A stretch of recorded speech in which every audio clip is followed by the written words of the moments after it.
existence. Hello, everyone, and welcome to the Radiant Black podcast. This is a podcast focused on all things Massiveverse, and eventually a podcast where you'll be in debt because let's face it, like everybody involved with Radiant Black eventually goes in debt, and those variants aren't helping Kyle. So today I'm joined by my friends and my fellow co-hosts Addie, Charlie, and Matt. How are you guys today? Doing good. Very excited to get into this. Issue 20 was awesome. Been waiting for it for a long time. And we have some cool announcements to go over too. How about you guys? Yeah, doing pretty good. Fresh off of watching Avatar this weekend. I had a great time doing that, and then had some crazy announcements this week, and that was kind of completely unexpected going into the holidays. Going to Portugal next week, so excited for that. But was excited to kind of hammer this review out before I could go on this, because a couple of awesome issues to talk about, and super excited for it. Yeah, it was a wild time. I don't know what to say. My head's kind of in the clouds after those Italian stereotypes in this Marshall School of Business. It was just fantastic. No, as someone who has Italian family, it was really funny. Like, I don't know. It was a little. It did kind of piss me off a bit because they are kind of the only stereotypes that are kosher. Like, you couldn't have done that with like the Yakuza or anybody. But I did like the twist at the end, and it is an Italian shitting on himself. But there's a lot of stereotypes, and I think like the thing was, what was the moral of that? Stereotypes are right sometimes. I don't know. It's kind of gross. Anyways, I did enjoy a lot of it, and I was just saying, like, I've never tell me that is like the worst any group has gone at end the series. But whatever. I'm obviously my head's in the clouds, but yeah, we're here to talk Radiant Black, Radiant Pink, and who knows what else. So that's what I'm most sour about, and you guys know that. But yeah, there we go. That's me. That's my intro. Love it. You got to get that off your chest. That's important for sure. As a half warm-blooded, half Italian, I sometimes the pizza dough rises to the. No, I'm not going to throw more stereotypes in the pile. We definitely hit a surplus this year, and Anyways, if we need another one with a lot of Italian stereotypes. So what you're saying is sometimes good, sometimes shit. What we're saying is, basically, yeah. I'm here in my wife beater, and my hairy arms just so pissed off right now. Alrighty. So today we're actually going to talk about Radiant Black, Radiant Pink, and the Giant Goddamn Robot. That is the title of this issue number 20. Writer Kyle Higgins, artist Marcelo Costa, color assistant Rod Fernandez, letterer Rebecca Carey, and we've got some really cool covers for this one. I don't know. I mean, I know you guys have seen it. Obviously, we talked about it, but those awesome covers, Spawn covers they did, because we've had the Image Comics, the month where they themed all these variants after Spawn for all the books, including they've been doing it for DC because of the whole Batman Spawn, the new book. So there's a cover by Jonathan Glapion with Spawn and Radiant Black, and it's just gorgeous. Truly one of the nicest Massiveverse covers I've ever seen, which is a cliche at this point because we say this every episode. And then there's another cover by the incredible Marcelo Costa. Such a colorful, vibrant, beautiful Spawn cover. I picked up both. Did you guys get any of these? Actually, mine literally just showed up like in my mailbox an hour ago. I just got the Marcelo one though, for now. But the Glapion one, it's actually it's my lock screen right now. Just looks so awesome. But I don't know. There's so many covers that are thrown at us. Sometimes one or two kind of like slip under my belt. But even this cover C with the huge robot, I think it's done by Justin Mason. I think it is. But yeah, it's the huge robot just destroying through the town. That one kind of went under my radar, but might have to pick that one up. That one's As colors by D. Kniff, and it's awesome. Sorry, go ahead, Matt. Yeah, I was just saying it's more covers than a karaoke bar. With the Spawn, like the Christmas of Spawn, holiday season of Spawn has been pretty sweet. I didn't grab any, but I think I can probably still snag a few just because like there's probably a ton, and none of them were ratios, right? The Spawn cover? No. Nope. Open order. That's what makes it even more seducing. Yeah. Basically, what they're saying is you'll be in debt. I want them all, man. They're all so cool, especially the Rogue Sun one. I think that one is one of my favorites. Dude, the Rogue Sun. Oh my god, dude! I almost missed the pre-order on that, and I literally sprinted home. Yeah, to get the order in. Yeah, and the Dead Lucky one is a banger as well. Yeah. Like, oh my god. Dead Lucky has the best fusion of the two for sure. Yeah, 100%. And I was just like, Once I saw that Dead Lucky one, I was like, yeah. Yeah, Just gonna get them that was all. crazy. Yeah. Didn't correct me if I'm wrong, but Igor did the colors on the Rogue Sun variant, right? I think so. I believe so. I think I heard that, but I just wanted to point out like it was very like if he did do it, like it was very like unique to him. Like I'm just so used to like very vibrant colors all the time from him, but I loved what he did with that cover. Like it was kind of just more like fitting to Rogue Sun's kind of artwork. But I love that. Yeah. Speaking of Igor Monti, if you like Igor Monti, stay tuned with the podcast because there might be a little something soon. I've said too much already. Anyway, Radiant Black 20. You're like Pasudo in the Discord. Not sure if I can say this, but here's something really cool that you're all gonna be like drooling over. That's how I feel every time I want to tweet about like a new issue of Radiant Black and this is why I genuinely like we don't tweet much about the issues. We talk about it more obviously on the podcast because like sometimes I want to be like I want to tweet a picture from the issue of something legendary happening, but then I'm like I would feel horrible if I like ruined this moment for someone. And then I'm like, yeah, but most of the followers, you know, they're like they keep up with it, and we usually wait a few days anyway. But then I was like, what if someone like, you know, like what if you like put the picture of like Radiant Black in existence, you know, and you like a million people retweet it on it, you know, gets circulated around, like you get like, you know, 20, 30 retweets, and then someone who doesn't know the series like sees like a big spoiler moment. I personally feel bad. I know it's not that big a deal. They'd probably forget, but I just you don't want to be the person that personally whispers that Bruce Willis has been dead the entire time. Yeah. Exactly. But that first page, I was safe this week because that first page was in the preview, you know, when the issue was being solicited before FOC. So I took that amazing first page in Sao Paulo, Brazil, with that giant goddamn robot, and I posted it on Twitter, and that was the page I think it resonated with a lot of people. Real quick, did you guys think the robot was gonna be this fucking big?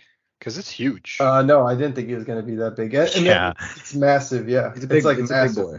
Yeah, big boy. I was very impressed with how like they portrayed it and how like I don't know, like they're just so good at making things like look on such a big scale. Yeah, it's the angles, like even like kind of like the first time he sees the robot. That's kind of like the discs at them. Like the first time he sees the existence robot, is he kind of not like in that kind of he's in the lighting like and the perspective like that, like looking, yeah, he's kind of like looking up like that, but just kind of had a different robot this time. But no, it was very impressive. Do you think they transform in anything?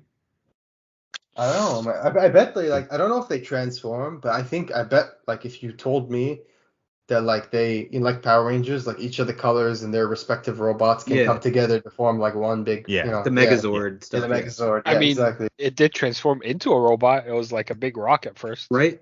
It's true. Like the chest just looks like it's part of something. You know what I mean? Like the chest. Yeah. Do you guys think that like, what if this is probably not the case, but like assuming that like they. Okay, sorry, let me gather my thoughts. So in the same way that they have their own respective robots, some of them, the Radiants, so we've seen Radiant Yellow, for example. No, sorry, Radiant Red, for example, and Radiant Yellow, yeah, Radiant Yellow, Radiant Red, and Radiant Black. But the only one we haven't seen with their own robot is Pink, which you'll mentioned a few times this issue. So do you think like this robot could be someone else's like robot? Does that make sense? What I'm saying? Like the same way that because like a different Radiance robot. Yeah. Or I like think maybe prototype version. I think just from what we've seen in Radiant Black 7, I think there was a bunch of them. Was there not? Yep. I think there was I think there was a few, but I'm thinking kind of in that case, I'm thinking like they're kind of searching for these Radiants, like maybe because they're kind of an anomaly, like there's only like they're kind of a 4 off, like I don't know, I'm curious, like we learned like this thing's charged by a power core, which we saw back in Radiant Black 18, Wendell charged his robot with a power core as well. I don't know if it's kind of the exact same one. Or like the same stuff, but we're seeing a lot of similarities, and it's I honestly have no idea, like so many possibilities. That's exactly what I was thinking.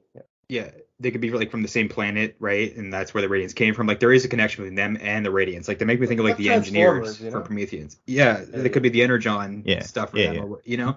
So there's stuff like that. Like there's definitely a connection, knowing that it knows what the Radiants are and absorb the power. These could be weapons built by an even more ancient civilization to control the Radiants and combat them. But they're like a lower class, right? Because they all look the same. And when I say lower class, I mean like military, like that. Now, don't make it controversial, ladies and gentlemen. But like, yeah, they look like a pawn/military like subclass because they have the same look. They look armed. They look like they're fighters. Does that? Dispensable. Yeah, You'll put them on exactly, the front line dispensable. in a war. They're gonna go out Exactly. first. Yeah, but they also had that whole aesthetic of like the core being at the center of their chest kind of thing. So I find that interesting. I think that like that motif, that we see over and over. Yeah. Yeah, no, that was super neat. This really gave me vibes of the last time actually we saw these like robots in this form, like back in Radiant Black 7, kind of like when they were fighting like 001, kind of like that first page was just that kind of that stare down, and then they kind of get into a fight where we see kind of just showcases new powers and like a bunch of new stuff and just kind of showing the team dynamics. So this kind of reminded me of that in a way. But I love this action packed. You'll appreciate this, Charlie. You know that page, because like, so the first page obviously him standing, showing off his size, and then he shoots at them, the bam, bam, bam, bam, and then right under that page you see the first panel, a sideways view of his arm, and the two pieces are floating. Doesn't that remind you of Mercy from Young Justice, like when her arm would open up? Yes. It's just like that. boom, boom, Yes. boom. Yes. Yeah. Love it.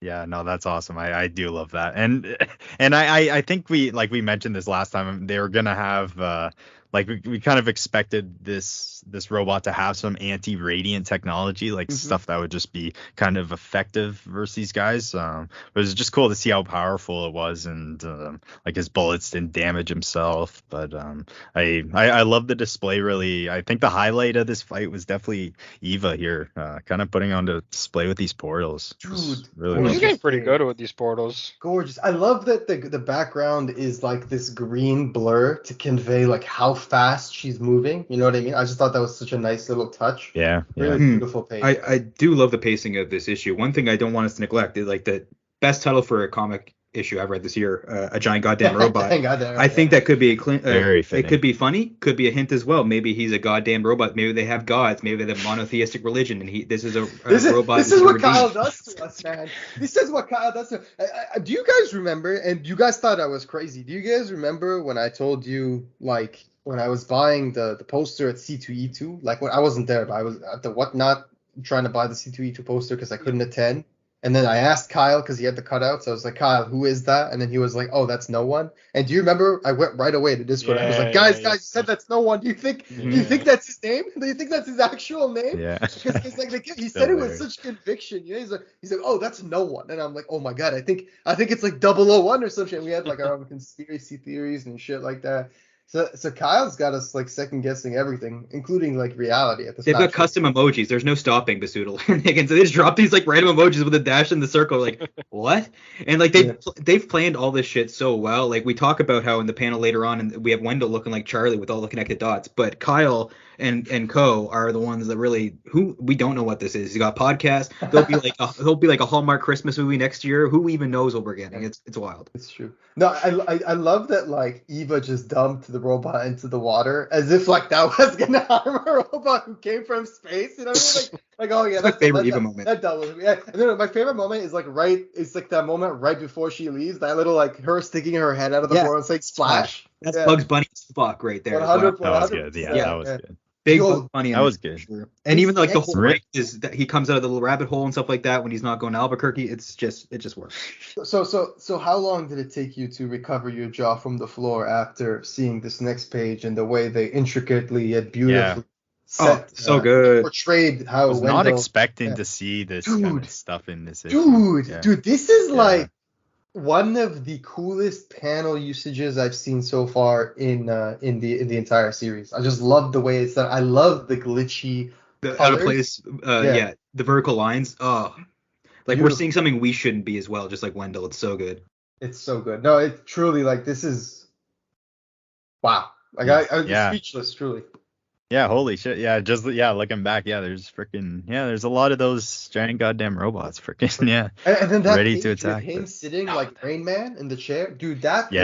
Yes. Oh my yeah, god. no, that was If that we was reprint very this issue, I'd love to see That all should this be the stuff. cover. 100%. 100%. You nailed it on the head. The god tier radiant yellow And cover. someone made a wish with 8 billion genies, and we are getting reprints back. Not for this series yet, but hopefully in the future, because this series deserves it. God, those were the glory days. Well, I mean, we're still in the glory days, but I remember the golden age of Radiant Black when we'd be getting these awesome variants like, dude, it's the conquest fight. It's like, I know, and like, but still, I mean. I literally had a friend, shout out Left Arrows Comics, awesome guy. Check him out on Instagram if you don't. Just amazing comic book content analysis, all of the above. And he actually just tagged me, or he just like tagged me in our Telegram chat. And he was like, "Look what I just picked up." He had like 5 copies of Radiant Black #7 second print, like literally 5 copies or something. And I was like, "Damn, damn!" Like that's just beautiful to see, I just spotted a nowhere symbol on the page with that page we're talking about with Wendell looking at the facing up. Yeah, I see At it. the bottom paper, right. Yep, Yeah, paper. Yeah. So he's tracking no one. There's actually two. There's another one on the one to the left of it as well. Yeah, crossed but there's out. like a slash through it, so maybe that could be a reference to 001. There's got to be some connection. There's the vertical line on Guy, and then the slash and the whatever. So even if they're not connected, it's kind of weird.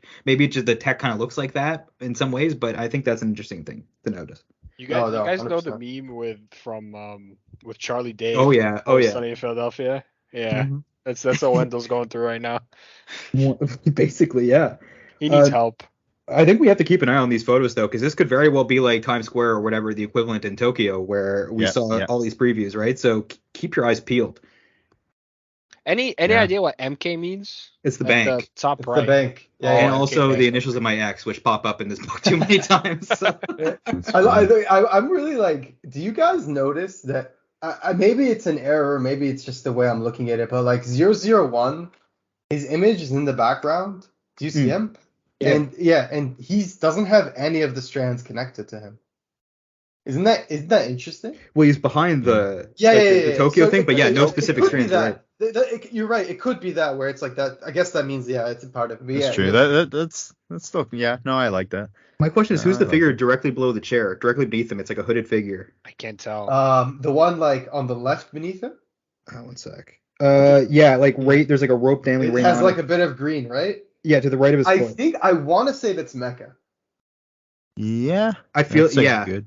Yeah, I think that's a safe bet. We've also got the bar too. Oh, like he has a embers. picture. He has a picture of the things colliding. I didn't even notice that. Yeah, the radiance that kind of look like the Orville ship with the way the lightings are. But yeah, like the Din Nehru Furore sequence. Yeah. Yo, we need to go through this like in very, very like slow motion. I mean, Best Buy's involved. This goes pretty high up, dude. How does Best Buy connect to Real World though? And then Real World leads to Ghost Gold Cross, which leads to Embers. What?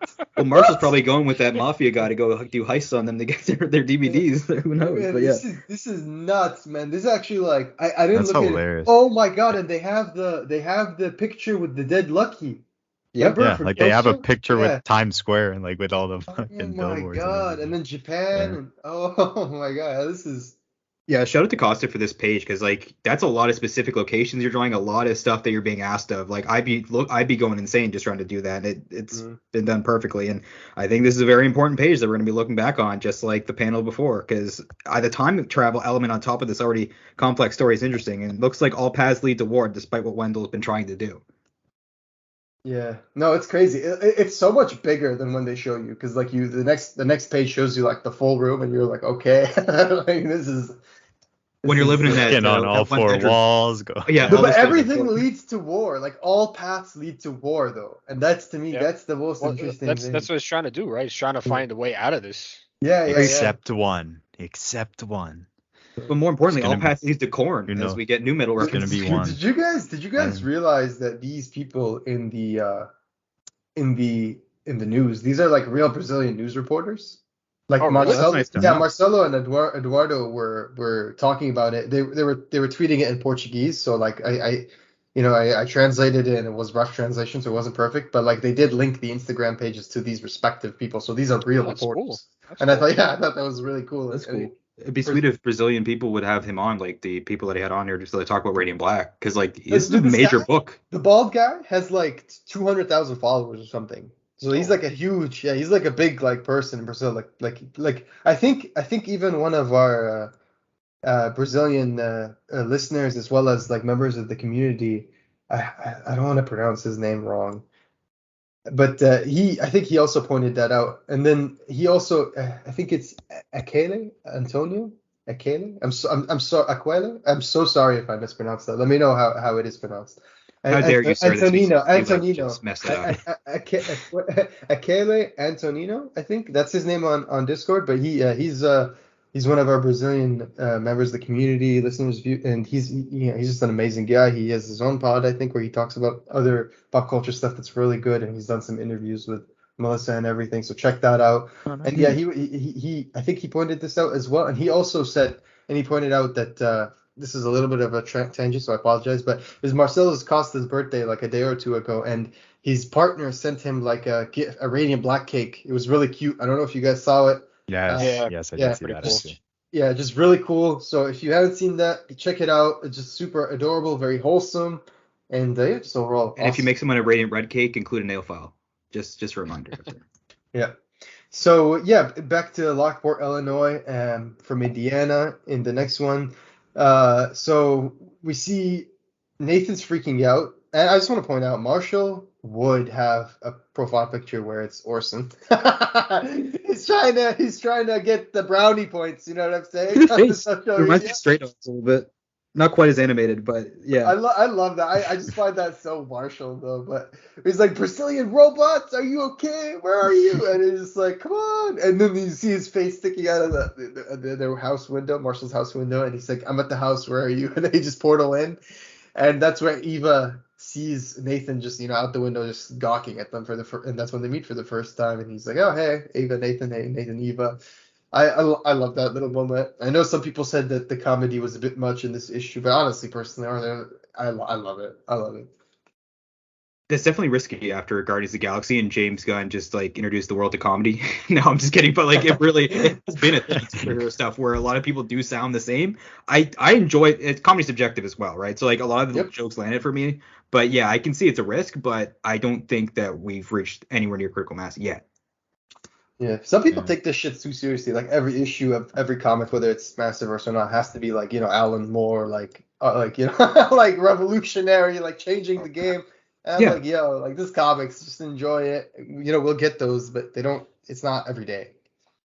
And a lot of the mentality of people around 30 is like, yeah, this is okay. I mean, this is totally fucked, but I mean, I'll joke about it and pretend it is fine. But like that's a lot. There is a lot of that going around. So 100%.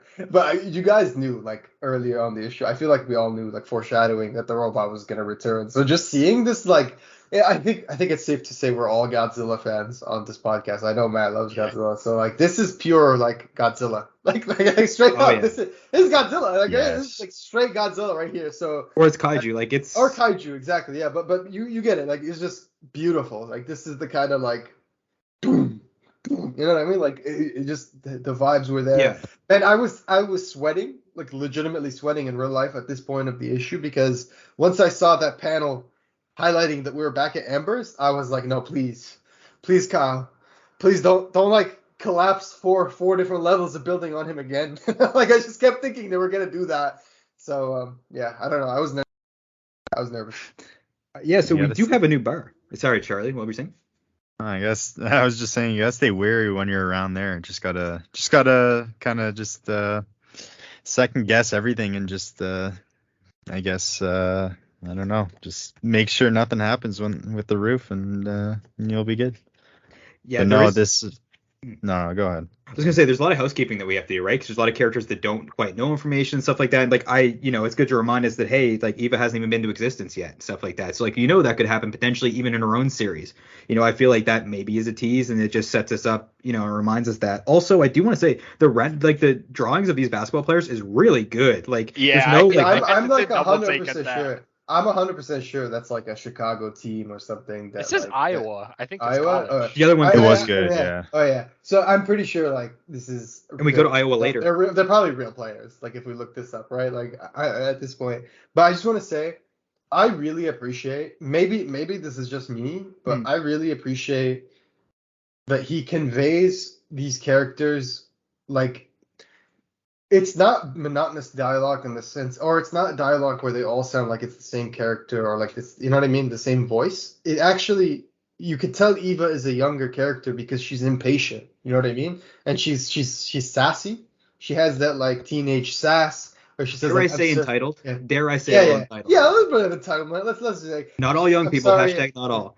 I'm sorry, can I just say this has totally not turned out equal? You got capes and blasty powers, and Satomi can turn into a mecha god. Now you get to share two. I'm literally on stream trying to be in two places at once. How amazing is it? So so I just thought that was really funny. I love that Eva had her moments like that in this issue, and yeah, She's got the ultimate date power though. Ultimate date power. Yeah. I can take you anywhere. Like Looper, we're going to the friggin' Sphinx for a date, stuff like that. So she's got that. Might not have mechs and stuff like that, but she also hasn't had her friend die or been to prison. So she does have that over Pink and Radiant Black right now.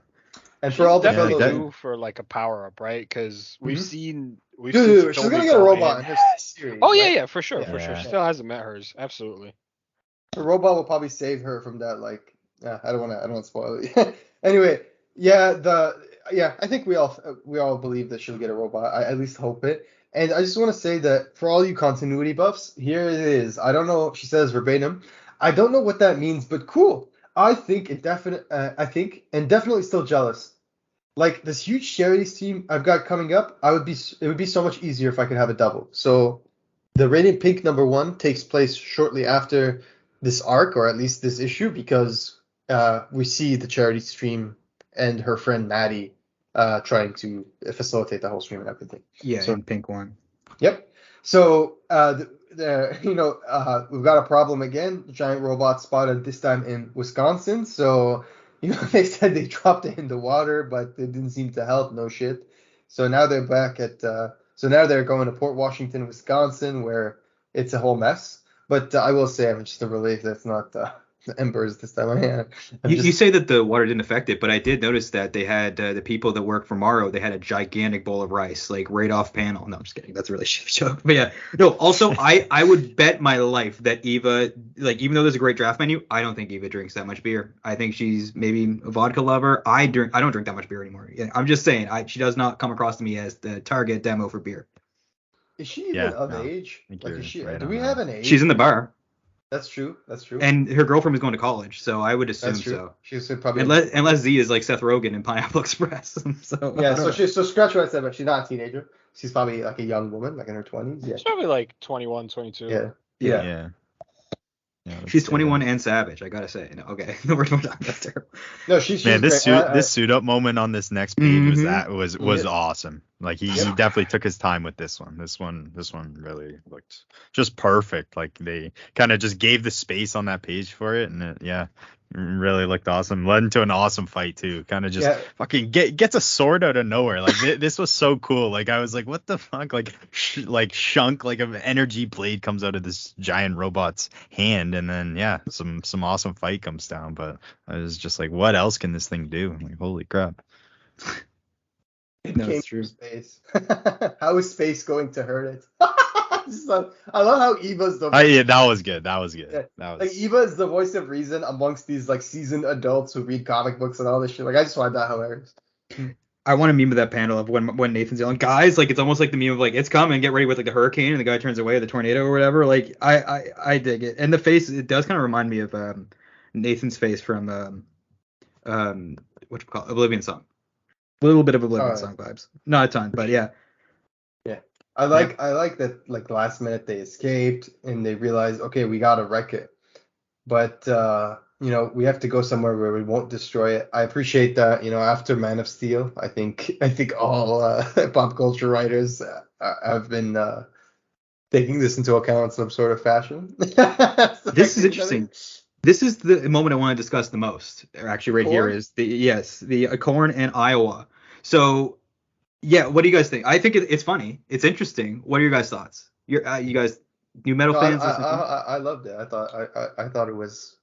It just took me back a little bit to like a younger. Younger part? Yeah. Is it supposed to show that Marshall is not a metalhead? Because Slipknot is who I think of when I think of metal bands from Iowa. They have a song called Iowa, and Eric Andre taught me, and I'll never forget, the corner from Bakersfield. So maybe it's because there is corn, he's making the corn joke, but I feel like this portrays to me that he doesn't know shit about new metal and he's like a Slipknot fan, or maybe I don't know shit about metal and half of Korn is from Iowa. So yeah, that's where mine I will say, me personally, I'm not a metal fan. This one went right over my head. I appreciate this insight, because I was like, what the heck is, like, I was like, Can't what tell you is he about Power talking about? but I can tell you But about no. Monkey Head, Fieldy, and the rest. So I appreciate that. I really do. But no, this was an awesome panel too. Kind of just splitting through two panels. Love the way they did that. Yeah, and I like the idea of you're screwed when like Nathan says to Marshall, like, you know how to control this more. When Marshall's the most in control in the situation, you know it's troublesome. Yep, that's Nathan probably still scared to die again, or like almost die. He's not gonna go all out just yet. And he's distracted. He's got JJ to think of. He's not over the JJ thing. But don't forget, this breakup recently happened. He came back from death. Like, people aren't settled in this stuff. Like, life is hell for a lot of these people. And Nathan's like, I got something to go back to. Maybe I want to. Still got that book to write too. well, that's one way. We've always got books to write. They're also just like not hurting the robot, and that must be like a bit of an ego. It hurts their ego a bit, because like they've basically been able to deal We need with a ringer. everything. Yeah, I do like this little panel where Nathan's just yelling, "Hey, I'm fresh. Let me take a swing," and then Eva interrupts and she's like, "Also, I've got another idea. BRB." Just see her head sticking out of the portal. I love those little moments. She goes to Cook County, Illinois, to see our favorite, one of our favorite Radiants, Satomi. Red is new orange. Yep. Yes. Satomi is in jail, and obviously following the events of Radiant Red, and that's where we see that Satomi actually, like, she's taking this very seriously, because even when Eva tells her, "Okay, let's go, we need your help to fight a robot," she's just like, "I can't just leave," and that's where Pink is like, seriously. But that shows how badly she feels about her actions. Like, she could escape at any fucking time, but she's serving her sentence. This shows, like, she might be angry, but it's like she's taking full responsibility for her actions, and even friggin' Owen's screw-ups too. So she's paying her dues. I'm still wondering where the hell is Owen. And I mentioned it last time. Like, there's no way he gets out of this scot-free, but that's a good point. I haven't thought about that guy in a while. Right? I haven't thought about that guy in a bit. But He's probably that's a good like point. Jesse. I actually did quickly want to make this point before we skip too far ahead, and I don't know if I kind of took this out of context, but going right back when they first kind of got in the cornfield, and like Eva says to Nathan, like, they get out of the portal, "I seriously don't know how you haven't killed him yet." Like, him just kind of flying off to, he'd hate existence, too much truth, and she kind of says, "What?" Did you guys take that as a pure joke, or like I kind of took that in like a dark humor kind of way, like maybe like, was Nathan in existence? Like, maybe like time goes differently there. How, like, who knows how long he was there for? So like, I don't know. That just made me think, like, kind of rethink his motives almost. I don't know if that was just a straight up joke or what, but I feel like it's a dark joke. Like, people really well, it's like, no, that wouldn't hurt him. It's like, there is a bit of truth to that, it's too. Like even too much truth. I don't. Maybe. And also, we're talking about existence a lot, and Eva's saying what? Like, I feel like Eva's definitely going to existence in her series. In Pink. I think it's a foreshadow. 100%. I think it's a foreshadow, yeah, that she's gonna go there and experience it for herself. Yeah, well, no, but she has like a YouTube. You go on YouTube and you see live streaming from existence at 9 o'clock tonight or whatever. Yeah.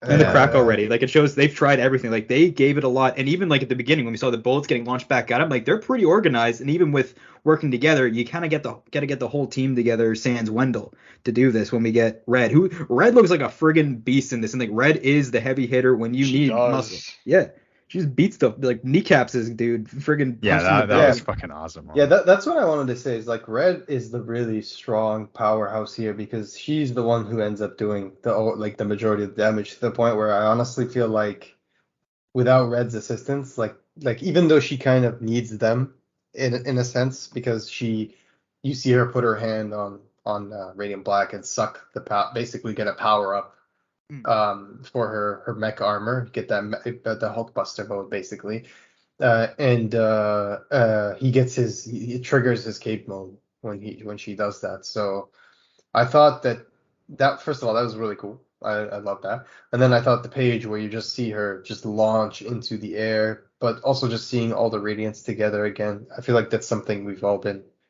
looking forward to for a really long time now, and to see them all again. I know Radiant Yellow's not there, but you know, I'll take what I can get.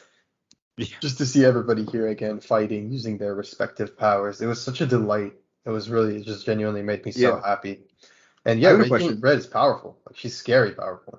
My question to you guys is, what the hell's happening here? Like when Marshall loses the ability to turn into Radiant here, like can this absorb the Radiant through the beams that it shoots at the robot? Is that what happened here? Because he shoots at the robot, passes it back when Nathan has it, then he passes it back to Marshall, and he can't power up, and Satomi has to like grab the Radiant manually, basically, and like throw it to them, and then like I a hey think kid. Yeah.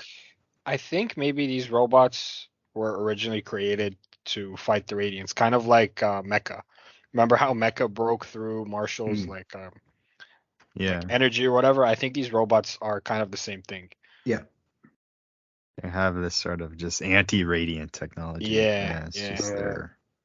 Yeah, no, but it was super cool. But I loved the spotlight on Satomi in this one, and yeah, the Hulkbuster, like it kind of like it shows the size, like it's not like super big, but it just shows how freaking powerful it is, just tearing this thing apart. But no, it was awesome team dynamics here, and I love what they did with the robot too. It's really got a kick out of me. I'm always here for Sure. Meg Shido, and she just beat the shit out of everything. No, like I love it. Like, let's not pull any punches, and it's a robot. Like she has a lot of anger, and this is something, as far as you know, I mean, it could be sentient life. We don't know what the consciousness thing is like. Maybe leave that alone. Like Star Wars probably should with the droids, because it's not very interesting. No, but like she deserves to get her anger out. She beats the shit out of this, and she's a hero, and she goes back to prison. So it's like what a great. So he mentions that line, right, where he says, "I think Satomi hit its power core, whatever that is." I think that's like important. Like that, they put that there specifically. That could be where it contains the Radiant. Yeah, too, yeah, like, it contains the Radiant, or like that's their weak spot, whatever. Yeah, I agree. Yeah, so I think that's something might have been a small revelation there.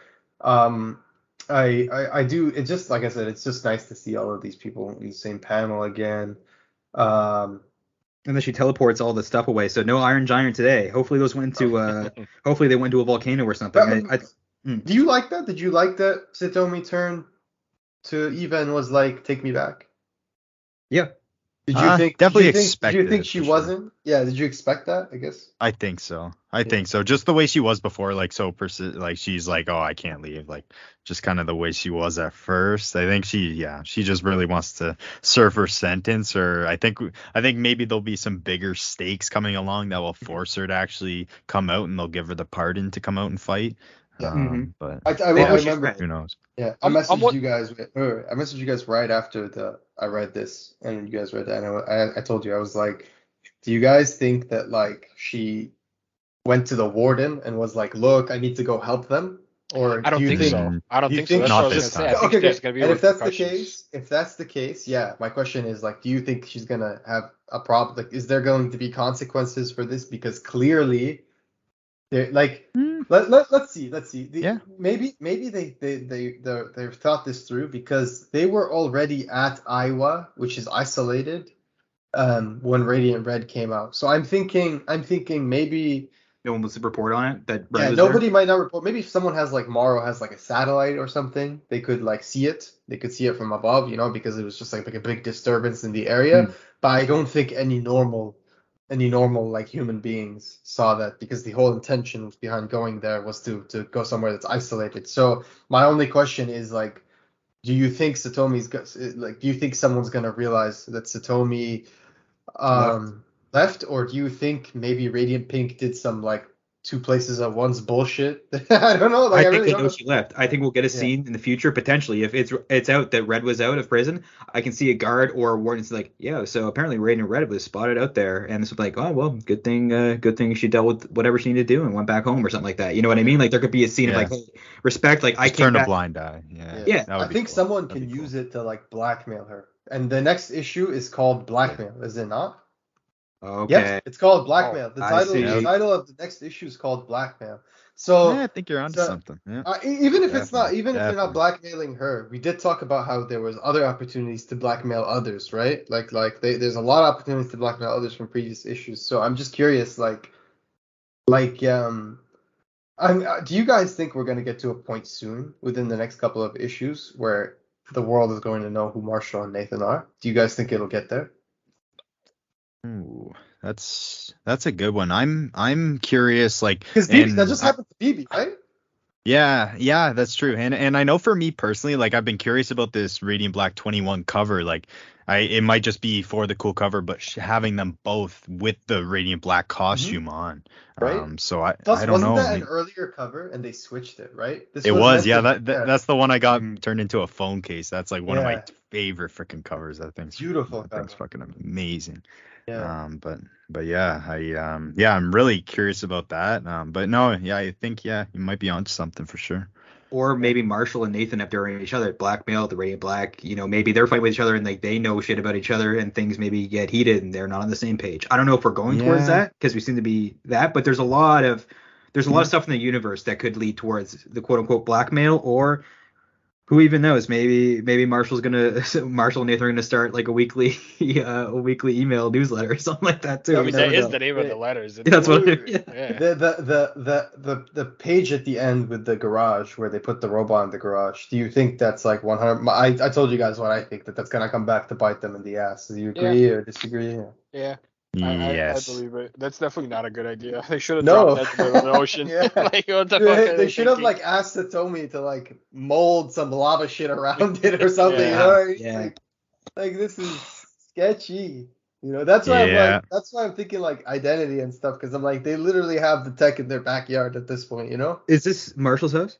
I think so. Does Marshall have a fucking house? Like, in what world they broke? Yeah. Did we not notice this? You thought we wouldn't notice, but we did. He's got a fucking house. Okay? Like, Exactly. He's That's doing what okay. There must have been a lot of bath bombs to pay for that one. A lot Yeah. of bad luck.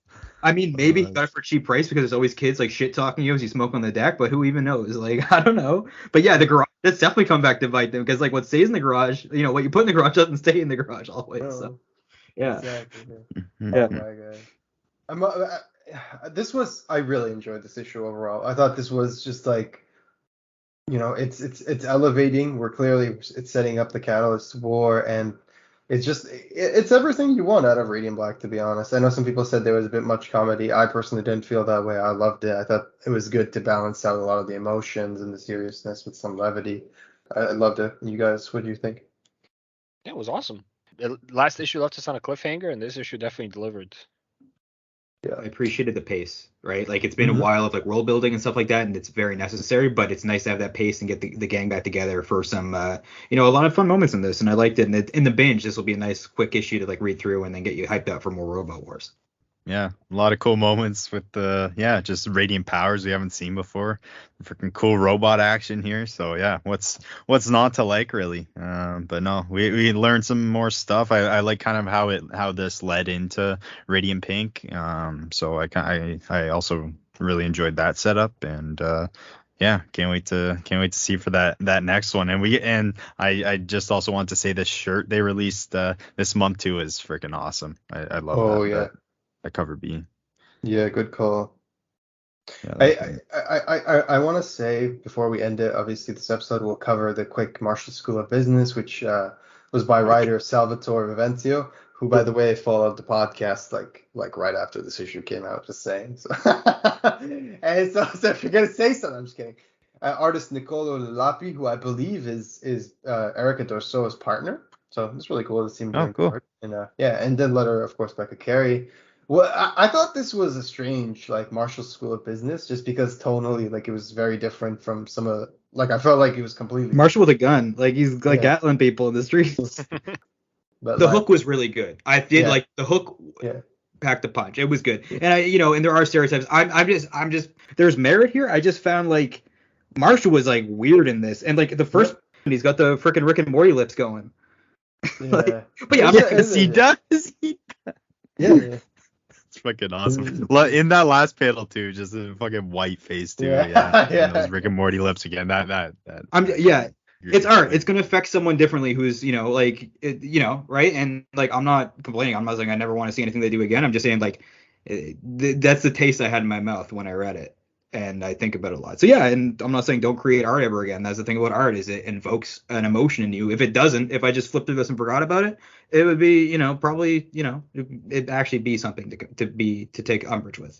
So that's my several cents. Looking forward to more Marshall School of Business always.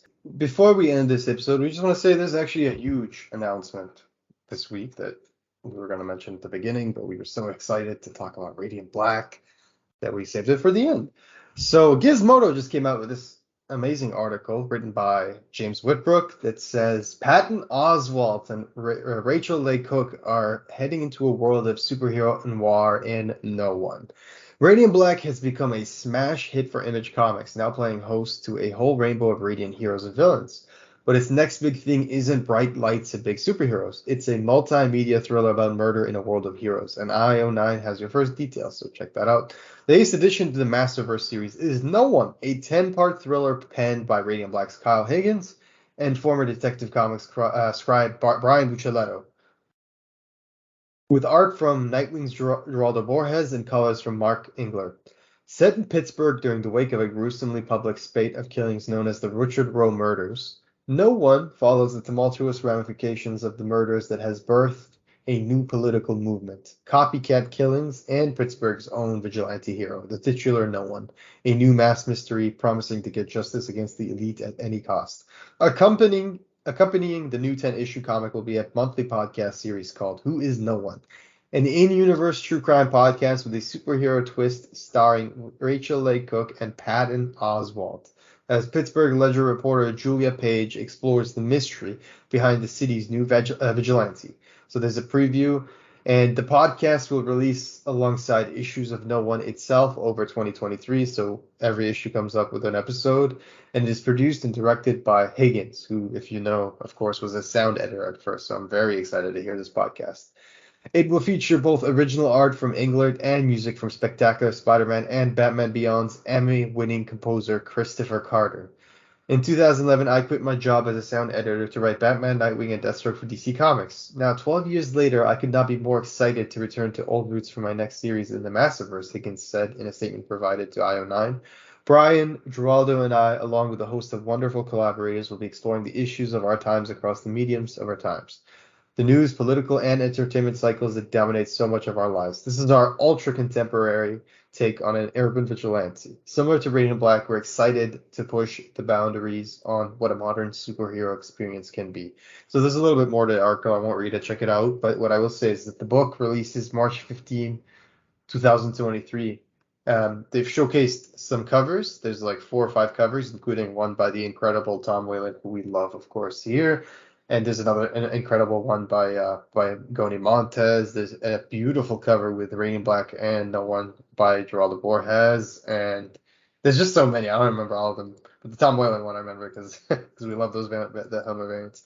Oh, and there's a cover by really, really cool, almost like a title card from BTAS style-wise. Just like, I don't know, I love it. Classic style cover by Mark Englert. So is that they do have like 3 or 4 preview pages. And yeah, how excited were you guys when you heard this news? I think it's pretty sweet. Like Kyle taking on this medium, like a professional in the space. I mean, it's nice. Podcasting is like most of it's done by people that don't kind of just like start from like the roots, right? Like they just turn on the camera, get whatever mic you can. But with a professional in the setting, with like a scripted kind of thing to it, I think this could be really amazing. I haven't really listened to podcasts with like a narrative focus. This will be the first, but I'm really excited to see where we take it, and to have it be a part of the Massiveverse is even better. So I'm excited. Yeah, I'm not really into, or I've never really listened to narrative focused podcasts either, but best believe I'm going to be tuning into this. Patton Oswalt and Rachel Leigh Cook. I know Matt like sharded a little bit when he saw Patton Oswalt. Yeah, that's huge. Yeah, no, that's honestly huge. This was just like so like out of the blue. Like I think like the timing, I don't know, for me personally, like I just wasn't expecting something like this big kind of just to end the year like this. But no, this was just like awesome. Like all the covers we got, the design of the character was freaking like just incredible. He was the cardboard cutout we saw earlier, right? Yeah, like back a while ago. So no, just really excited and curious. Like Higgins himself says, like a 10-issue crime superhero experience with an emphasis on experience. It's like, well, he's been doing that this whole time, so like just emphasizing that, like I'm just like, holy crap, like I just I'm excited for it. And I love podcasts, can listen to them all day during work, so yeah, it's gonna be super exciting. And yeah, I'm curious how they're gonna kind of connect, because I think he also said the comics like are actually, each issue takes place on the date that it hits shelves, right? Oh shit, Which is a very cool touch, I Interesting. thought. this could be hella clever. Like they could be stuff like, oh, best. You could even give hints in the podcast about stuff people might miss in the comic, right? Like, oh, Yeah, panel, like whatever. yeah. Possibilities No. are plentiful here. Yeah, for sure. But yeah, super excited, and yeah, can't wait to see that. Like yeah, kind of just like the Massiveverse, like every book's a little different. So this one again, we don't really have like a crime noir, so can't wait to see this. And yeah, Geraldo Borges, or like he does awesome work on Nightwing lately, and yeah, no, he's been awesome, like all his work and everything. So excited to have him more in the Massiveverse. Yeah, and if we, it would be amazing if we get Patton or other people working on this on the show. Patton's, I've been watching him since like King of Queens and stuff like that. I just really like his work. He's like a nerd. He's writing comics himself. This isn't like some celebrity that got to pop in to do like a cameo and be like, oh yeah, I love comics. This is a guy who loves comics. He's Pip the Troll in the MCU. If anyone wants to touch the Eternals again, he's he's a talented dude. So it'd be cool to have him on, or Higgins or Basudal, or everybody involved in this. It's always an open invitation to get them on, because it's always nice to hear from the creators themselves.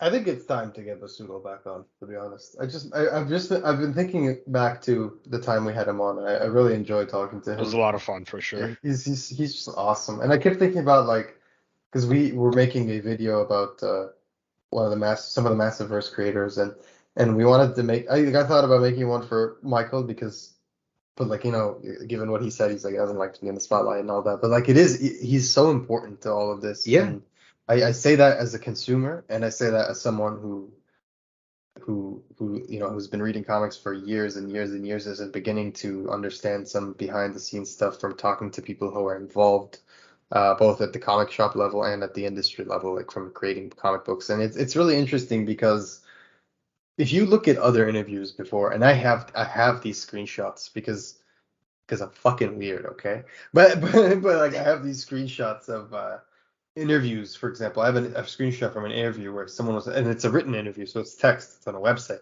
where someone was asking Kyle about one of the upcoming books. I believe it's like something like Supermassive, something like that. And they were asking him, like, how do you how do you manage to do all this stuff? Like, there's just so much going on at once. And he's like, Michael, that's the secret weapon. He said Michael is the secret weapon. And then there's another one, an interview, and this one's audio, so this is recording and Kyle's talking. And someone asked a similar question, like, how do you keep all these things organized? Like, blah, blah, blah. There's a lot going on. There's a language. And then he's like, Michael is the key. Verbatim, he said that. So I don't want to underscore Michael's involvement in this. I know editors usually get overlooked in books, or they're like one of those unspoken benefactors who get the flack. I guess they're not benefactors, but more so they just get the flack, when like a title's bad in Marvel, DC people, if they don't want to shit on the writer, they're like, editor, be like, oh, this editor is doing a poor job on this time. They're like, no, I mean, he's kind of like the backbone, right? He's like those amazing image spines that you see that all line up nicely on your shelf. Like, he's kind of like keeping the framework of it and making sure that all that content is in the right vessel and comes out on time. You have to be good at your job if someone wants to hire you, despite like the biggest time difference possible, probably. So saying, that's true. Like, like, you have to be good. Plus, you think about like his knowledge as of Power Rangers, Tokusatsu, and all that stuff. Like, he does have a good perspective to be somewhat like I guess in that role, to be an editor and somewhat. So yeah, like I said, I've been enjoying everything that he's done. All the books he's working on as an editor, and I do love, like you mentioned, those spines, that synchronicity. That's just beautiful. Those are the things that truly they don't really have to do, but the people who care, who want to give you that extra bit of experience, that extra like quality, they go out of their way, and I appreciate that. Also, I'd love to get Becca on here too, because Becca's like the lettering, the work she does is like not to be understated. Like, she's great, and I haven't seen her in an interview, so it'd be cool if she wanted to pop on. But yeah. I think she's Irish, and I think she lives in Ireland. So we'd have to figure out that time It's another difference. time difference for Yeah, you. yeah. So I think so. I think I'm not 100% sure. It's I'm not sure. that bad, I think. No, it's not that bad. It's much more manageable than Australia, for example. But Michael made that happen. That's the crazy part. Like he's like, oh yeah, that'll be boarding for me, no problem. And it was just like, oh okay. It's just like, wow. But anyway, I think that's everything for this week's episode. Is there anything else that you guys wanted to add for Radiant Black? No, I just want to say happy holidays to everybody, Merry Christmas, and hope you guys enjoy yourself during the holiday season. And if you're alone during the holidays, hey, a lot of people Read are too, Radiant and it Black. sucks. Read the Well, Massiveverse. yeah. Read the Massiveverse if you're alone. Then you won't really be alone. Or get a bath bomb. Maybe there's a Radiant inside. You It's never know. true. There But you yeah, go. it's a good Enjoy excuse. bath bomb. Yes. Also, good excuse. we are having for only Discords. If you're in Discord, there is a cool giveaway. I'm not gonna reveal more. It's a little bit of a like a scavenger hunt giveaway, kind of. Not really. Just look and you'll find it. It's not me as your manservant for a month, so don't even think about it. And I do want to say that we do have one more trade paperback coming out. Oh, is it Radiant Red already released? I think Radiant Red did release it. I No? think Red's out. Yeah, Red's out. Yeah, okay. Still, Characters Came in Prison, out the book last is week out. or the week before. Okay, so Radiant Red's out there. If you want to check out Radiant Red, I highly recommend checking it out. So go check out Radiant Red. And yeah, no one. Very excited. Let us know what you think. You can find us at Radiant Black Pod on Twitter. You know, message us, get in touch with the community, everything. We love talking Massiveverse with everybody. Give us a follow. Check out our YouTube as well. We're on YouTube at the Radiant Black Podcast, and we're almost at 150 subscribers, so that's cool, little milestone. We also have Patreon for Radiant Black Podcast, and we want to thank, of course, our patrons for their support and enabling us to do this. Thank you, Patrick and Noah. We actually came up with something fun little Christmas thumbnail, and you'll see it by the time this episode is out. So Merry Christmas from everyone at the Radiant Black Podcast, and have a wonderful holiday. Stay radiant.